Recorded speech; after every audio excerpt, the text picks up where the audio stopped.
Assalamualaikum warahmatullahi ta'ala wabarakatuh. Alhamdulillahi rabbil alamin. Wassalatu wassalamu ala rasulina Muhammadin wa ala alihi wa sahbihi ajma'in. Allahumma aghnina bil ilmi wa zayyinna bil hilmi wa akrimna bit taqwa wa jammilna bil afiyati ya arhamar rahimin. Rabbi syrah li sadri wa yassir li amri wahlul 'uqdatam min lisani yafqahu qawli. Alhamdulillah tuan-tuan, puan-puan yang dirahmati Allah Subhanahu wa taala, kita dalam pengajian kitabnya warna hijau, teknik faham dan hadam kata dasar Al-Quranul Karim, Al-Qawaidus Safiyah, At-Tara'iqus Syafiyah wal Qawaidus Safiyah. Tuan-tuan, puan-puan yang dirahmati Allah Subhanahu wa taala, seperti biasa pengajian kita terbagi kepada dua. Satu dipanggil sebagai slot Qamus Al-Quran, dan yang keduanya adalah Tadabbur Al-Quranul Karim. Tuan-tuan, puan-puan yang mengikuti pengajian kita, kita sudah berada pada siri yang ke-144. Tuan-tuan yang terlepas, kita ada playlist kita di dalam page Facebook Pusat Tahfiz At-Taqwa, dan juga dalam YouTube kami Pusat Ilmu At-Taqwa. Tuan-tuan boleh pelajari di sana. Alhamdulillah tuan-tuan, puan-puan yang dirahmati Allah Subhanahu wa taala, sebelum kita masuk dengan lebih lanjut mengenai dengan slot pertama kita, slot Qamus Al-Quran, suka saya ingatkan kepada tuan-tuan dan juga puan-puan, kita semalam telah pun selesai pusingan yang kedua. Pusingan yang kedua iaitu pusingan Qamus Al-Quran. Mencari pusingan pertama, kita mencari 3 dan 4 kotak merah. Pusingan yang kedua, kita mencari 2 kotak merah, 2 bar.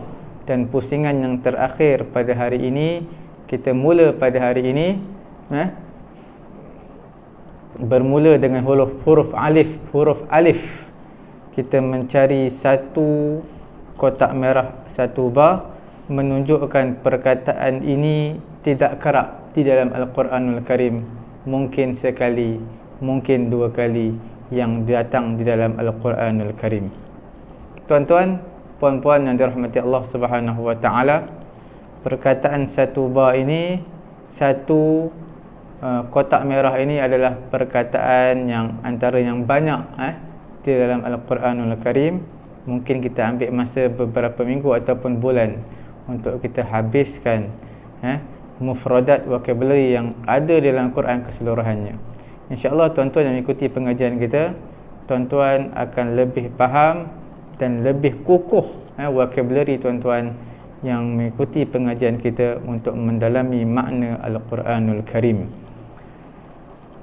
Alhamdulillah tuan-tuan, kita berada pada muka surat yang ke-66. Kita buat pusingan yang ketiga, pusingan yang terakhir, iaitu 1 kotak merah. Tuan-tuan, kita berada pada huruf alif ba. Alif ba, muka surat 66. Abun. Apa itu abun? Abun adalah rumput. Dengan bitasydidil ba, iaitu dengan sabdukan ba.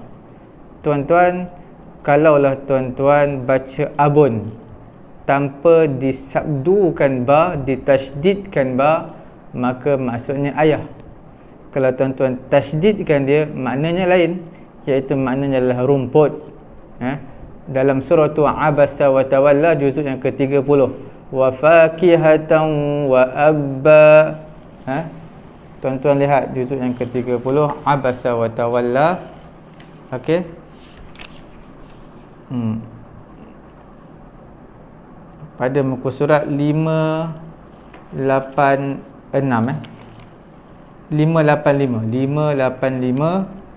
iaitu surah Abas, pada muka surat yang ke-31, iaitu buah-buahan serta rumput-rumputan. Okey, rumput. Wa fakihatan wa abba. Ab iaitu dengan sabdukan ba, iaitu al-mar'a al-mutahayyi lir-ra'yi wal jaz, iaitu satu al-mar'a, tempat ternak, tempat makan, rumput lah yang disediakan untuk binatang-binatang ternak.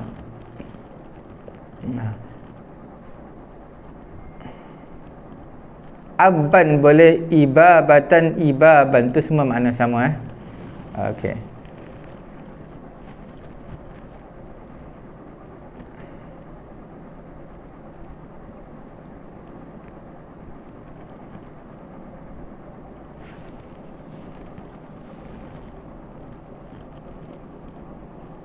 Sekarang kalau tuan-tuan lihat dalam bahasa Arab ini, ada yang tidak disabdukan ba.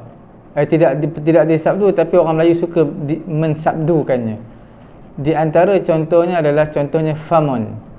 Famun adalah mulut. Mulut. Sebahagian di kalangan kita menyebut famun.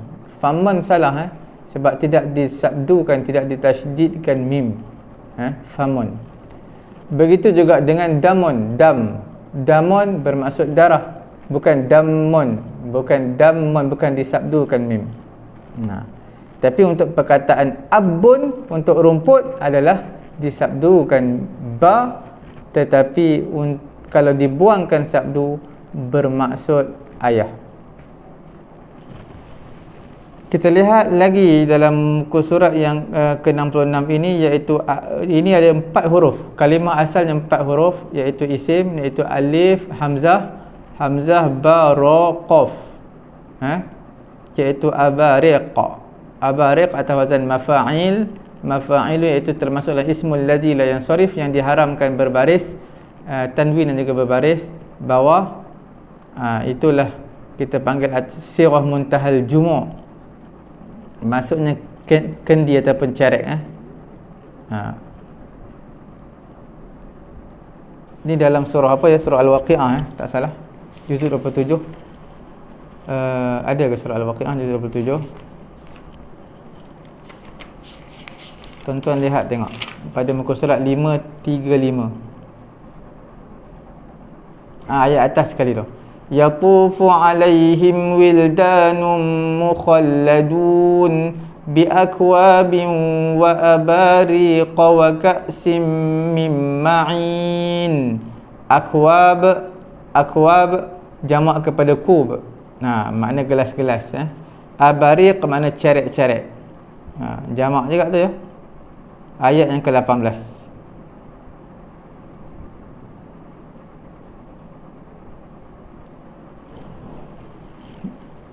Kemudian tuan-tuan lihat lagi perkataan alif ba qa. Alif ba hamzah ba qaf. Bukan alif hamzah.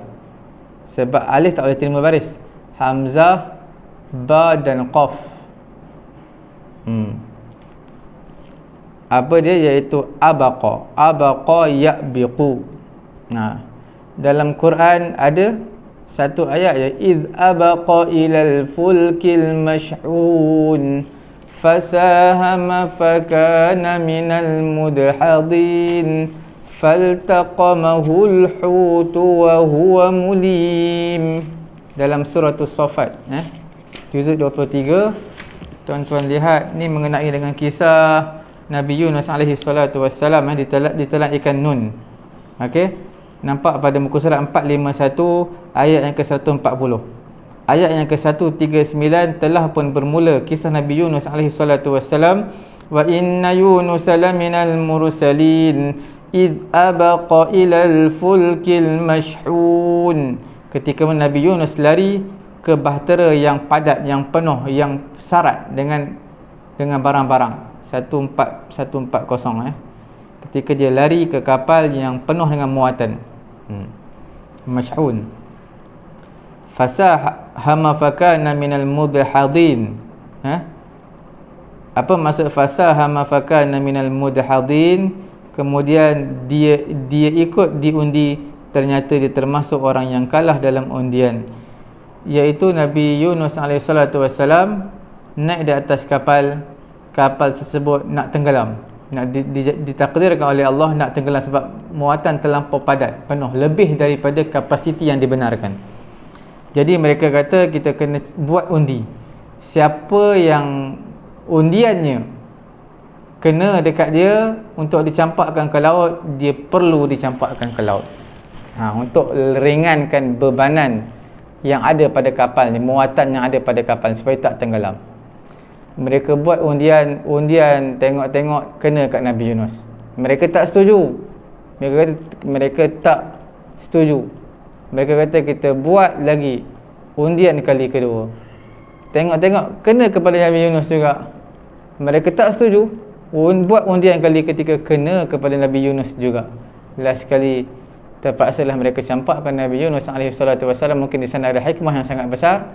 Bila dibuang Nabi Yunus di dalam laut, maka terus ikan Nun datang menerpa Nabi Yunus atas perintah Allah Subhanahu Wa Taala. Tapi Allah Ta'ala ilhamkan kepada ikan, jangan kamu cerai beraikan kulit Nabi Yunus, jangan kamu makan, jangan kamu patahkan tulang belulang Nabi Yunus AS. Faqat berada dalam mulut kamu, iaitu berada di dalam perut ikan Nun, tapi tidak diapa-apakan Nabi Yunus. Cuba Nabi Yunus berada dalam 3 kegelapan, iaitu kegelapan yang pertama adalah kegelapan perut ikan Nun. Kegelapan yang kedua adalah kegelapan lautan. Kegelapan yang ketiga adalah kegelapan malam. Sangat gelap. Apa doa Nabi Yunus AS? La ilaha illa anta subhanaka inni kuntu minal zalimin. Dalam hadis Nabi pun Nabi memberitahu, sekiranya mafhum daripada hadis Nabi, sekiranya kamu ditimpa kesusahan, bacalah zikirlah la ilaha illa anta subhanaka inni kuntu minal zalimin. Maka insya-Allah Allah Subhanahu Wa Taala akan menyelesaikan kemurungan masalah yang menimpa kamu. Seperti mana berlaku kepada Nabi Yunus, inilah zikirnya dalam perut ikan Nun. Mana mungkin ujian yang diberikan kepada kita lebih hebat daripada Nabi Yunus AS yang berada di dalam perut ikan Nun, yang mana zikir ini dapat menyelamatkan beliau. Sebab itu dalam Quran menyatakan wa dhannuni idh dhahaba mughadiban fa dhanna an lan naqdir alayhi fanada fi dhulumati an la ilaha illa anta subhanaka inni kuntu minadh zalimin. Okey, inni kuntu minadh zalimin. Juzuk yang ke berapa ni? Juzuk yang ke 17. Tuan-tuan lihat juzuk ke 17 suratul Anbiya, muka surat 329. Tu zikir ya. Wa dhannuni idh dhahaba mughadiban fa dhanna an lan naqdir alayhi fanada fi dhulumati la ilaha illa anta subhanaka inni kuntu minadh zalimin. Fastajabna lahu wa najjaynahu minal gham wa kadzalika nunjil mu'minin. Seperti mana kami selamatkan Nabi Yunus AS daripada kesedihan, kemurungan, begitulah wa kadzalika nunjil mu'minin, begitulah kami, iaitu Allah Ta'ala selamatkan orang-orang beriman dengan cara mereka kembali kepada Allah. Ucaplah zikir la ilaha illa anta subhanaka inni kuntu minadh zalimin pada ayat ke-87 muka surat 329. Tuan-tuan puan-puan dirahmati Allah Subhanahu Wa Taala, kita terus lagi pada muka surat 66 ini. Kita lihat perkataan hamzah tha, iaitu asasun. Asas, bukan asas. Asas tu makna fundamental, itu asas bahasa Melayu pun asas. Tapi di sini tha, bukan sin. Tha asasun maknanya perabot. Bukan serabot tapi perabot rumah. Makna bila sebut asas adalah mata'ul bait, iaitu perkakas rumah, perkakas yang besarlah. Kalau kecil, pen letak kat rumah kita tak panggil perkakas. Dia perkakas yang besar, almari, meja, katil, yang besar.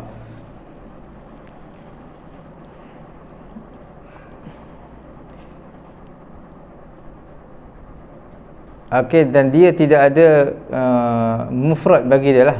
Kalau kita kata mata barang, jamak dia amti'atun.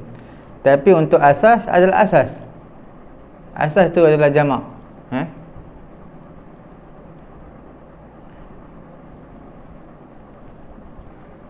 Kalau kita kata nisaun atha'ithu, nisaun atha'ithu, apa maksudnya? Perempuan yang gemuk, yang banyak lemak, banyak daging. Okey. Dalam Quran ada ke? Dalam Quran, tuan-tuan lihat asasan wa mata'an ilahin, juzuk apa tu? Juzuk 14, Suratul Nahl. Betul? Juzuk 14 ni.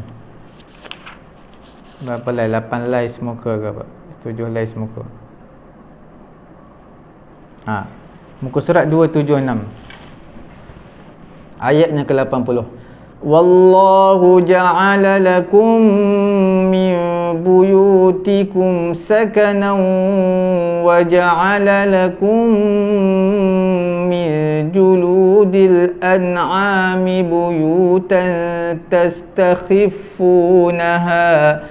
تستخفونها يوم ظعنكم ويوم إقامتكم ومن أصوافها وأوبارها وأشعارها أثاثا ومتاعا إلى حين. Nampak? Athathan wa mata'an. Alat-alat rumah itu perkakas rumah dan perhiasan yang kamu pakai sampai waktu tertentu. Asas mata', sekali perkataan dia. Kemudian tuan-tuan lihat lagi perkataan hamzah salam. Hamzah salam. Asila. Asilun. Dalam Quran, dalam surah Saba, zawatai ukulin khamtin wa athlin wa syai'in min sidrin qalil. Surah Saba 4 lai plus 1 page, juzuk 22. Betul? 4 lai plus 1 page, juzuk yang ke-22.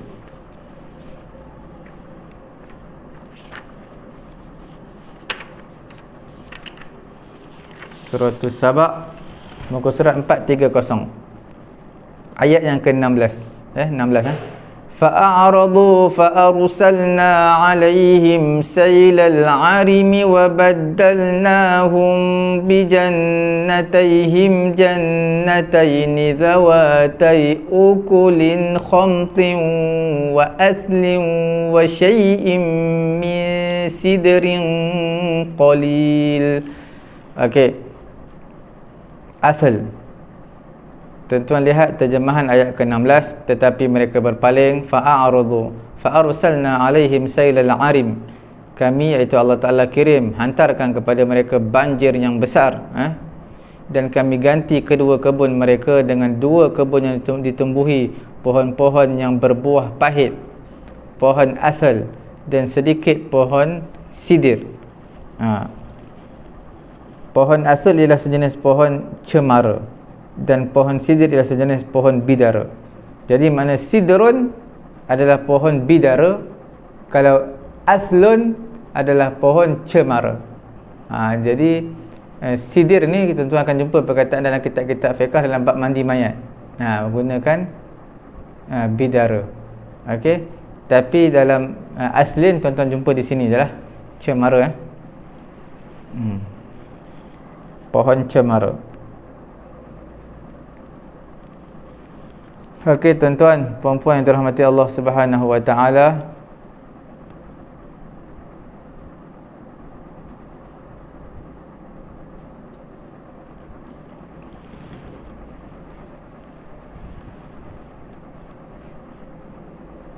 kita lihat lagi perkataan pada muka surat 67. 66 dah habis, 67 iaitu hamzah jim jim. Tuan-tuan nampak hamzah jim jim. Ajun, ajun, ujajun, iaitu sangat masin. Ujajun apa? Sangat masin. Ini dalam surah Al-Furqan, juzuk yang ke-19, satu line plus satu page, juzuk 19. Okey. Wa huwa alladhi marajal bahrain hadha azbun furatun wa hadha milhun ujaj. Wa hadha, ini milhun adalah milhun masin, ujaj sangat masin. Milhun tu maknanya apa? Garam. Dah masin dah. Ujaj mubalaghah lagi, sangat masin. Tuan-tuan buka juzuk suratul Furqan, juzuk 19.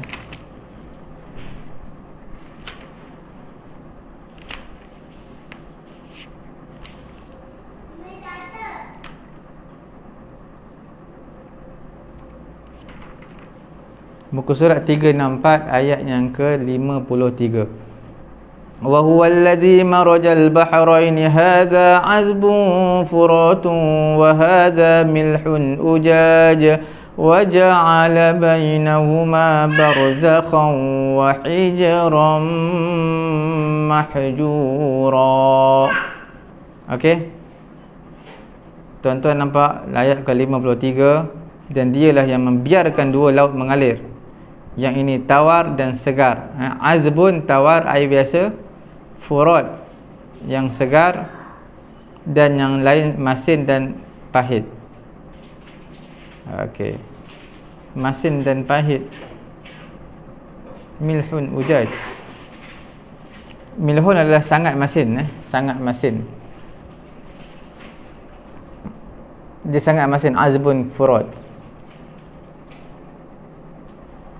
Disebut sehingga perkataan ajun ini juga dipanggil Ya'juj Ma'juj, daripada alif jim jim juga. Ya'juj Ma'juj, satu makhluk yang luar biasa, yang mana melalui satu lautan boleh kering lautan, melalui satu pasukan hancur semua satu hancur habis, terbunuh satu pasukan, datang ke tempat kebun-kebun habis hancur semua sekali. Manusia makhluk yang luar biasa. Sebab apa? Ya'juj Ma'juj disamakan dia dengan api yang yang menjulang tinggi. Sebab kita akan panggil api yang menjulang tinggi dipanggil sebagai apa? Dipanggil sebagai ajijun nar. Dipanggil apa? Ajijun nar. Ajij an-nari. Ajijun nar maknanya api yang menjulang. Disamakan Ya'juj Ma'juj ni dengan api, ataupun dengan air, api yang menjulang, ataupun air yang bergelora. Sebab apa? Kerana terlampau banyak mereka, huru-hara mereka, macam ombak yang bergelora, huru hara, api yang tinggi. Kita akan nampak huru-hara. Begitulah simboliknya Ya'juj Ma'juj ni. Bila dia satu grup, satu pasukan Ya'juj Ma'juj keluar daripada tembok yang dibina oleh Zulqarnain, maka pasukan makhluk ini bergelora dia, iaitu huru-hara dunia, seperti lautan ombak ataupun julangan api yang sangat tinggi. Itulah dipanggil sebagai Ya'juj Ma'juj daripada hamzah jim jim. Seterusnya perkataan apa lagi? Perkataan iddun. Iddun hamzah dal. Ni dalam surah Taha ada, akhir surah Maryam, akhir surah Maryam ada perkataan ni. Laqad ji'tum syai'an idda. Apa maksud dia? Maksudnya sangat dahsyat. Dalam surah tu apa? Maryam, akhir surah Maryam. Pada muka surat 311 ayat yang ke berapa tu? Laqad ji'tum syai'an idda. muka surat 89. Ayat ke-89 muka surat 311 surah Maryam. Sesungguhnya kamu telah mendatangkan suatu perkara yang sangat mungkar, yang sangat dahsyat. Sangat mungkar. Idda. Laqad ji'tum syai'an idda, iaitu amran munkaran, perkara yang sangat mungkar.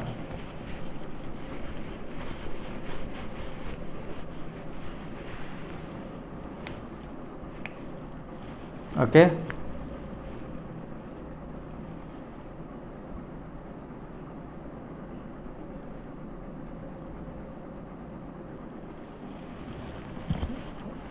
Kemudian kita lihat perkataan yang berikutnya adalah daripada Hamzah Dalia, iaitu adda yuaddi ta'diyatan. Adda makna tunaikan, adaun makna ismul masdar dia lah.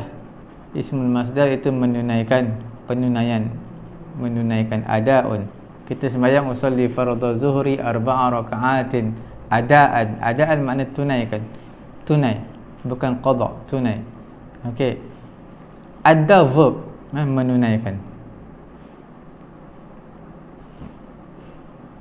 Al-ada, ada maksudnya apa? Daf'ul haqq duf'atan wa tawfiyatuhu ka'ada'il kharaj wal jizyah wa raddul amanah. Wa raddul amanah, iaitu memberi hak.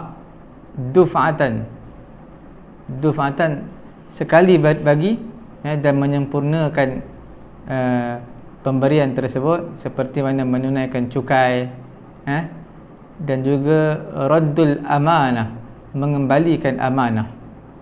Sebab itu Allah Ta'ala berfirman dalam akhir surah Al-Baqarah, sebelum masuk surah Al-Imran, page yang terakhir, juzuk yang ketiga, 4 lai, Quran kata apa?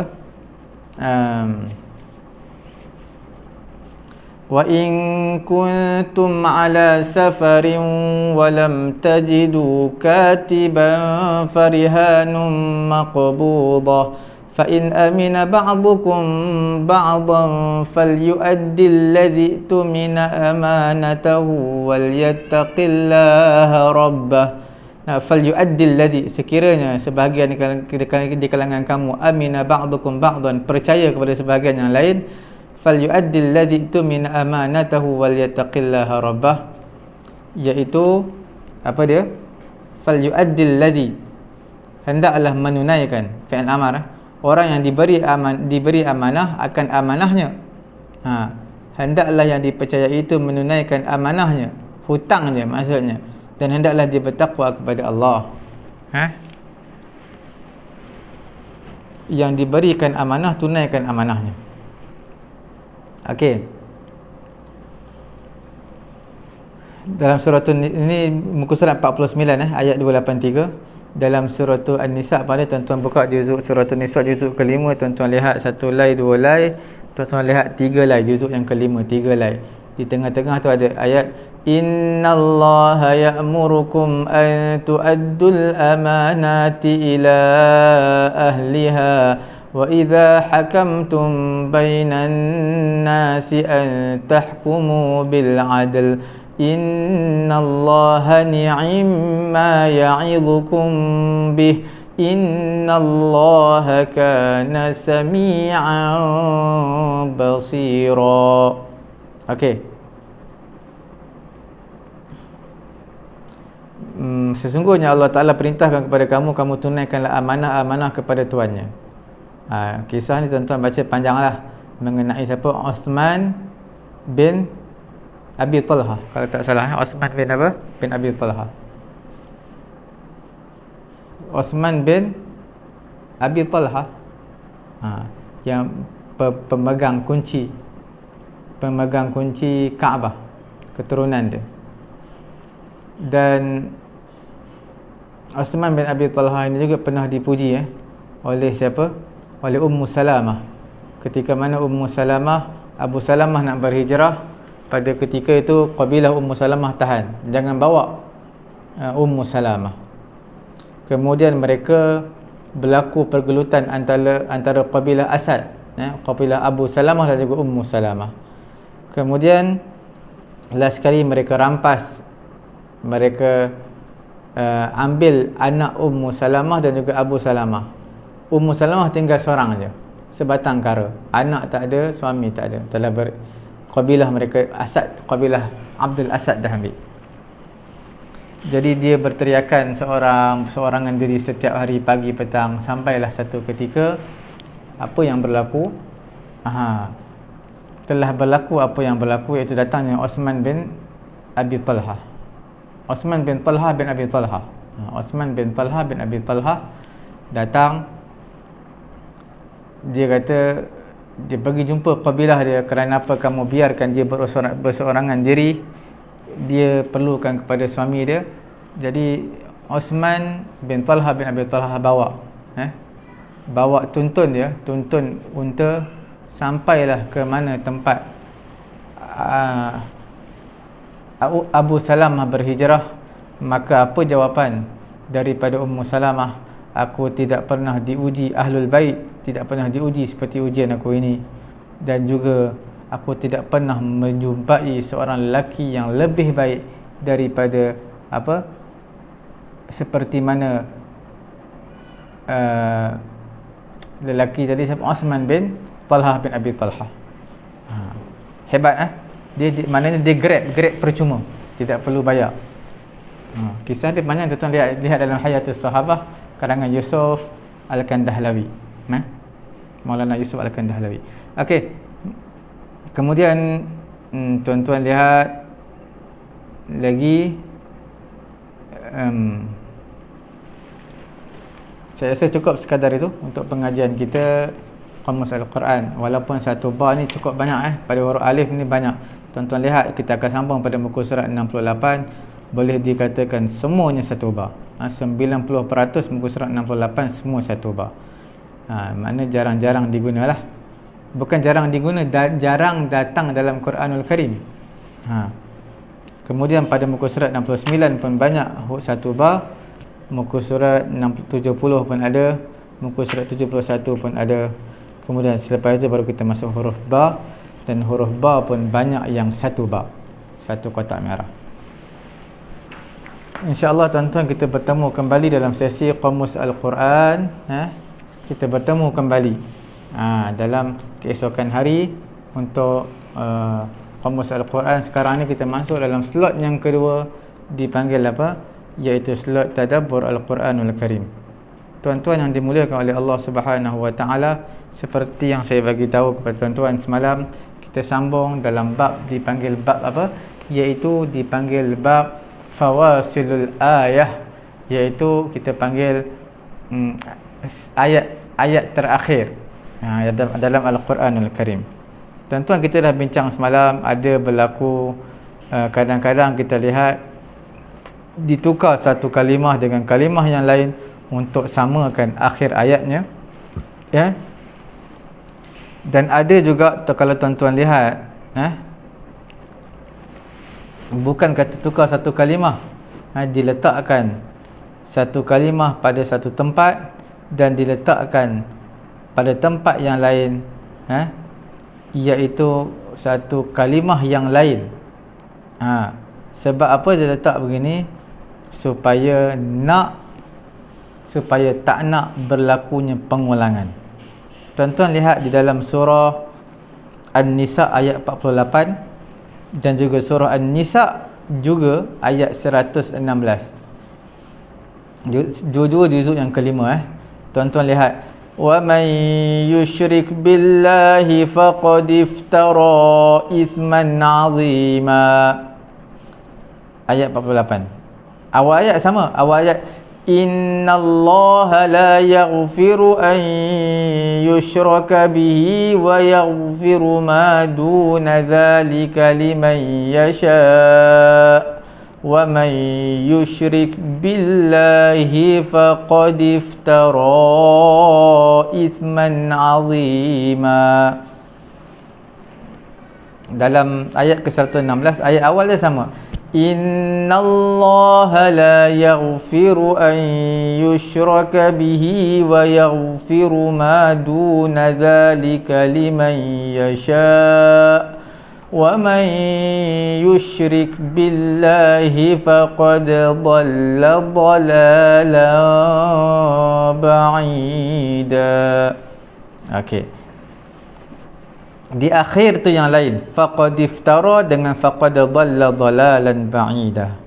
Tuan-tuan, itu walaupun awalnya ayat sama, tapi sebab di akhir dia letak lain-lain, kerana tak nak bagi pengulangan ayat yang sama. Ini apa yang kita lihat, perbezaan antara dua ayat. Tapi sebenarnya jauh daripada itu ada maksud yang tersendiri. Mungkin kita akan huraikan pada masa yang lain. Cuma serba sedikit, faqad iftara isman azima, mereka mengada-adakan apa dia isman azima, satu dosa yang sangat besar.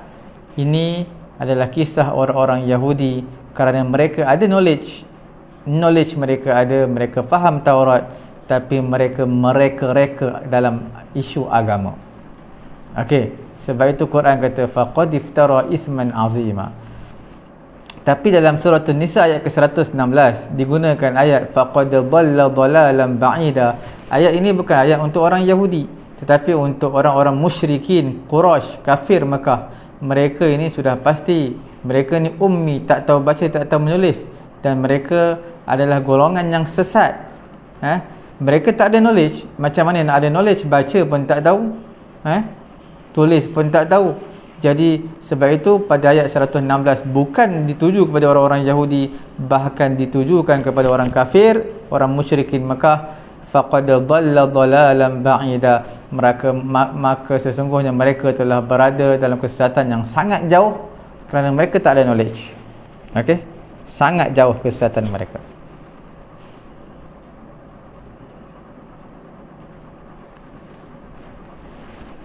Seperti mana saya bagi tahu tuan-tuan dan juga perempuan semalam, tujuan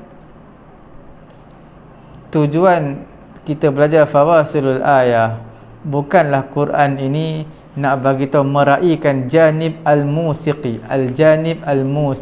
musiqi, iaitu untuk meraihkan akhir ayatnya semua sama bagi nampak cantik je ayat tu.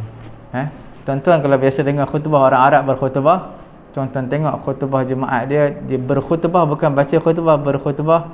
Kalau dia seorang khatib yang baligh, yang fasih, tuan-tuan lihat di akhirnya semuanya huruf yang sama, huruf yang sama.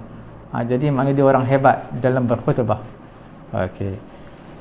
Dalam Quran, tuan-tuan, kita dah bagi tahu semalam, bukanlah usaha mata-mata untuk menjaga janib al-musiqi, tapi jauh daripada itu ada maksud yang tersirat yang mungkin kita akan bincangkan insya-Allah taala.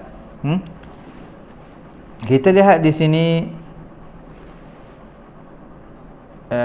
Imam Al-Alusi rahimahullahu taala, dia pernah menyangkal ke atas Qadhi Al-Baydawi, ulama tafsir juga. Al-Alusi pun ada kitab tafsir tersendiri, Ruhul Ma'ani. Al-Baydawi pun ada kitab tafsir tersendiri, tafsir Al-Baydawi. Okey. Jadi Imam Al-Alusi telah menyangkal pendapat daripada Imam Al-Baydawi, perkataannya pada firman Allah Subhanahu wa taala, innallaha bin-nasi laraufur rahim. Suratul Baqarah ayat ke berapa? 143. Innallaha bin-nasi laraufur rahim. Ni page yang pertama, juzuk yang kedua, ayat 143. Sesungguhnya Allah Ta'ala itu maha rauf, penyantun, rahim, maha pengasih, bin-nas, terhadap manusia.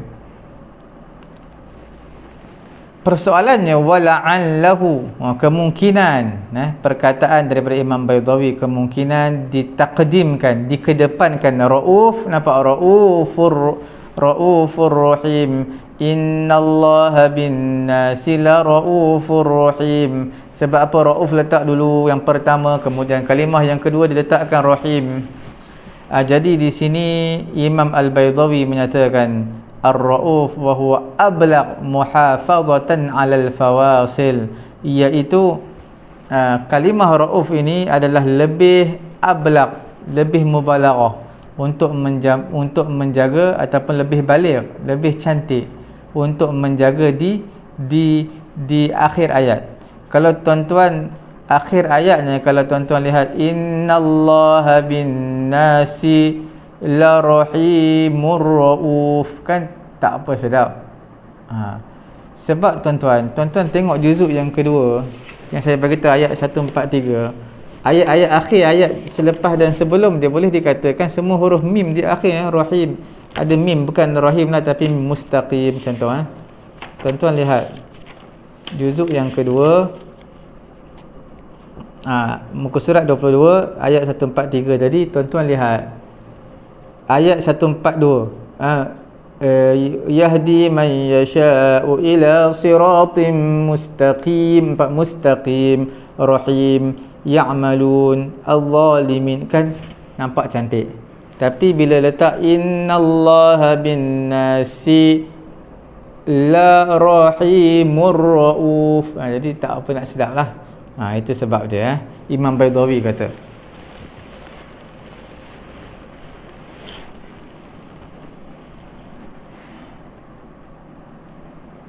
Jadi la'alla, kemungkinan takdimkan rauf, takdimkan rauf, sedangkan dia adalah ablaq, lebih menjaga akhir ayat laisa bi syai'in, dan tiada sesuatu. Kerana fawasilul Quran, kerana apa? Kerana hujung-hujung ayat Quran ni, kalau tuan-tuan lihat hujung-hujung ayat-ayat akhir, kita panggil ayat yang terakhir, ayat-ayat akhir di dalam Quran, la yulahidhu fiha al-harf al-akhir kas-saja', dia taklah jaga sangat huruf-huruf akhir ni seperti sajak, pantun. Fal mura'at, menjaga itu di akhir, hasilatun ala kulli hal, iaitu jaga-jaga juga, tapi sebenarnya ada maksud yang lain. Sebab itu Imam Al-Alusi memberi satu contoh yang lain daripada perkataan rauf ni juga, iaitu ra'fah, rauf, di mana Quran datang quddimat, dikedepankan juga kalimah rauf, walaupun dia bukanlah bertentangan dengan di akhir ayat. Tuan-tuan lihat dalam suratul Hadid ayat 27, ra'fatan wa rahmatan wa rahbaniyatan ibtada'uha ma katabna 'alaihim illa ibtigha'a ridwanillahi fama ra'auha haqqa ri'ayatiha. Tuan-tuan lihat ra'fatan wa rahmah. Sebab apa letak ra'fah dulu baru rahmah, bukan rahmatan, ra'fatan. Dia tak letak rahmatan wa ra'fatan, dia tak letak, tapi dia letak ra'fah dulu. Sedangkan dia bukan di akhir ayat, tak, di tengah-tengah ayat. Jadi nak bagi tahu, memang sebenarnya bukan untuk menjaga fawasilul ayah. Imam Al-Alusi berhujah dengan Imam Al-Baydawi, sebenarnya memang ayat ra'fah, rauf, itu memang berada di awal, didahulukan. Sifat itu didahulukan berbanding sifat-sifat yang lain. Ini antara rahsia-rahsia ta'bir Quran yang tersembunyi, yang mana kita akan bincang insya-Allah. Kemungkinan kita perlu takwilkan, ada yang perlu kita illatkan dengan ta'lil yang lain, dengan illat yang lain. Okey. Tapi walau bagaimanapun insya-Allah kita tidaklah terlampau memeningkan, menyusahkan tuan-tuan dan puan-puan. Kita bagi cara yang paling mudah insya-Allah taala. Kita lihat balik ayat yang kita bincang sebelum ini dalam surah Asy-Syu'ara ayat 72 73. Tuan-tuan lihat qala hal yasma'unakum id tad'un aw yanfa'unakum aw yadurrun. Okey. Asalnya apa yang kita bincang 2 hari yang lalu, iaitu asalnya aw yanfa'unakum aw yadurrunakum. Nampak? Maf'ulun bih kum yadurrunakum, kum tu dibuang, maf'ulun bih. tak disebutkan maf'ul ad-dar. Kadang-kadang kamu menyangka hanya senyap dia untuk menjaga akhir ayat. Itu yang kamu sangka. Satu, sebenarnya tidak ragu-ragu dan tidak syak lagi. Kalaulah disebutkan maf'ulun bih, memang tidak akan sama di akhir ayat dengan ayat-ayat yang lain. Betul. Tetapi menghazafkan kum yadurrun, asalnya yadurrunakum au yanfa'unakum au yadurrun, asalnya yadurrunakum. Kum tu sebenarnya dihazafkan kerana mengkehendaki makna yang halus. Tuan-tuan lihat, pada kalimah maf'ul yanfa'un disebut kum, yanfa'unakum, manfaat. Nabi Ibrahim berkata, hal yasma'unakum istada'un, adakah berhala mendengar kamu ketika mana kamu berdoa? Ataupun berhala tadi yanfa'unakum, memberi manfaat kepada kamu, ataupun berhala tadi beri mudarat kepada kamu. Bila sebut manfaat, tuan-tuan lihat maf'ulun bih untuk yanfa'un, manfaat disebut yanfa'unakum kerana mereka nak, mereka iaitu manusia ni, mereka nak manfaat untuk diri mereka, itu mereka nak. Tapi bila mana yadurrun, memberi mudarat, ini mereka tak nak. Sebab itulah Quran tak letakkan maf'ulun bih, dan Quran menyebut durrun, yadurrun dihazafkan, dibuang maf'ulun bih kerana ada dua sebab. Sebab yang pertama adalah manusia ni memang tak nak kemudaratan akan menimpa diri dia. Itu yang pertama. Dia nak, manusia ni nak kemudaratan menimpa kepada musuh dia, kepada diri dia, dia tak nak. Itu sifat manusia. Biasalah. Kemudian sebab yang kedua, manusia ni takut kepada orang yang mampu untuk memberi kemudaratan kepadanya. Dia takut. Siapa yang boleh memberi kemudaratan, dia takut kepada benda tersebut. Jadi sebab itulah kita lihat di sini Quran tak letakkan yadurrunakum, kum tu tak diletakkan. Sebab apa? Dia lebih umum. Lebih umum. Okey? Bila dia lebih umum, dihazafkan maf'ulun bih, salah satunya memberi petunjuk makna kum tersebut bukannya mudarat kepada kamu, tetapi kepada selain daripada kamu. Okey, kamu lihat manfaat au yanfa'unakum. Manfaat ini tempat dia takhsis, maknanya au yanfa'unakum. Okey, berhala memberi, adakah dia memberi manfaat kepada kamu? Ya, au yanfa'unakum au yadurrun. Okey, mengkhususkan manfaat itu untuk kamu. Adapun mudarat, tempat dia diitlaq, disebut tapi secara mutlak, tidak secara taksis, tidak secara khusus. Jadi mengkhususkan manfaat dan memutlakkan, mengumumkan kemudaratan. Okey, maknanya maknanya bahawasanya Tuhan-Tuhan ini, iaitu berhala-berhala ini, la tatamakkan, tak termampu, tak boleh, minal idrar, mendatangkan kemudaratan kepada musuh kamu, seperti mana berhala-berhala Tuhan-Tuhan ini tidak mampu untuk memudaratkan kamu.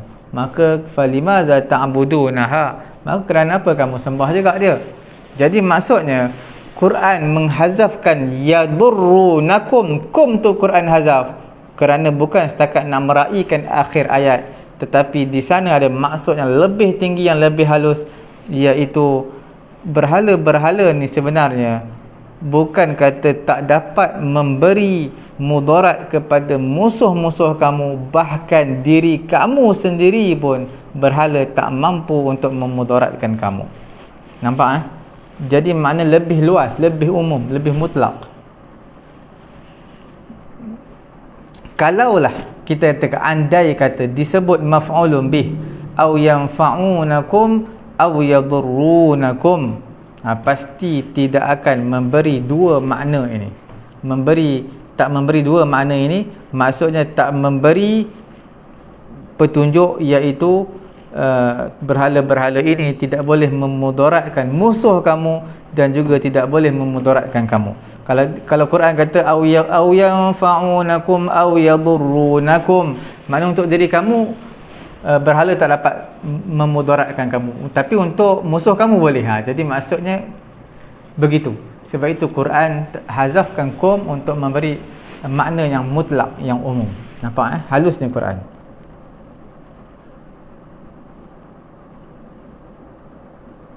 Tapi untuk perkataan apa tadi, untuk perkataan manfaat, dia letak kum.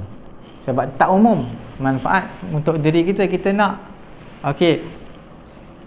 Kita tadabbur ayat yang kedua yang kita bincang juga pada dua hari yang lalu, bukan sekadar untuk meraihkan fawasilul ayat, iaitu meraihkan hujung ayat, tetapi ada makna yang lebih daripada itu. Kita lihat pada surah Taha ayat ke-79, wa adalla fir'aunu qaumahu wa ma hada. Fir'aun menyesatkan kaumnya dan juga dia tidak beri petunjuk. Asalnya apa? Asalnya wa adalla fir'aunu qaumahu wa ma hadahum. Ada hum, wa ma hadahum. Surah Taha ayat 79. Sebab apa? Maksudnya Fir'aun menyesatkan kaumnya dan juga tidak beri petunjuk kepada kaumnya. Wa ma hadahum. Tapi hum tu dibuang. Cukup wa ma hada. Nampak sebab apa ya? Wa dzalika annahu akhrajal fi'la makhrajal umum. Kerana nak mengeluarkan fi'il. Fi'il tadi tempat yang umum, daripada tempat keluar yang umum, makhrajal umum. Apa maksud dia? Tuan-tuan lihat, sesungguhnya Fir'aun dia lam yattasif bi sifatil hidayah albattah. Sesungguhnya Fir'aun dia tak bersifat dengan sifat hidayah sama sekali. Macam mana dia nak? Memang dia tak boleh bagi hidayah sebab dia pun tidak bersifat tak mendapat hidayah. Okey. Kalaulah tuan-tuan lihat kalaulah Quran kata wa ma hadahum, ada maf'ulun bih, wa ma hadahum, hum tu maf'ulun bih. Kalaulah ada, pasti tidaklah hidayah itu muqayyadan biqaumihi, tidak dikaitkan dengan kaumnya. Tiadalah hidayah dikaitkan dengan kaumnya.